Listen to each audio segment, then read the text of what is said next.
السلام عليكم، أهلا وسهلا بكم. إن شاء الله تكونون كلكم بخير وصحة وسلامة. فيديو اليوم فيديو مختصر، فيديو جدا مهم، من أهم الفيديوهات اللي سويتها على القناة.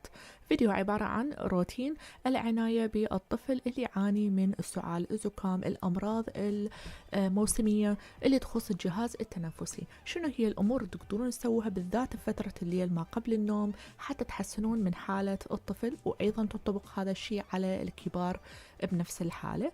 اليوم راح أراويكم شنو راح أسوي لابني، وأيضا أشرح لكم بالتفصيل. هنا أنا عندي بصل. البصل حفرت جزء من عنده وخليت به عسل طبيعي، راح أبقيه لمدة تقريبا ساعتين 3 ساعات، وأعطيه العصير اللي متبقي من البصل والعسل.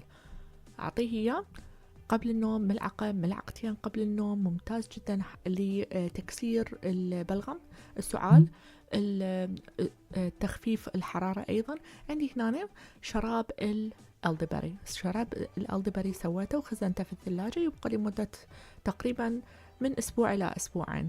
أيضا عملت من نفس الشراب اللي سويته، اللي هو عبارة عن خلطة أعشاب.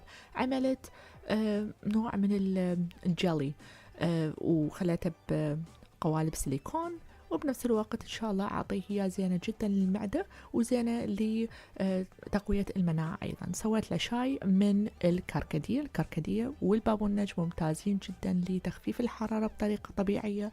وأيضا راح أخلي أقراص من البصل على أسفل القدم قبل النوم لتخفيف الحرارة بشكل طبيعي. هاي الطريقة مجربة مضمونة، جربتها لكل أطفالي والحمد لله والشكر، كانت ناجحة جدا بتخفيف الحرارة بشكل طبيعي، وأيضا تحسين من حالة السعال والزكام. وإن شاء الله ننوي الشفاء العاجل لكل الأطفال والكبار اللي يعانون من الأمراض الموسمية خلال هذه الفترة. وصلنا إلى نهاية الفيديو، أشكركم على المتابعة، وإن شاء الله أخصص فيديو ثاني أتكلم به على الوصفة باختصار لعمل سيرب الألدبري اللي راوتكم إياه. هي عبارة عن قطرات مزيج من الأعشاب، من أهمها توت الألدبري، ممكن تستبدلوا بأي توت آخر، ومزيج من الأعشاب الممتازة جدا لتحسين من الجهاز التنفسي، من أهمها القراص، ومن أهمها أيضا الكركديه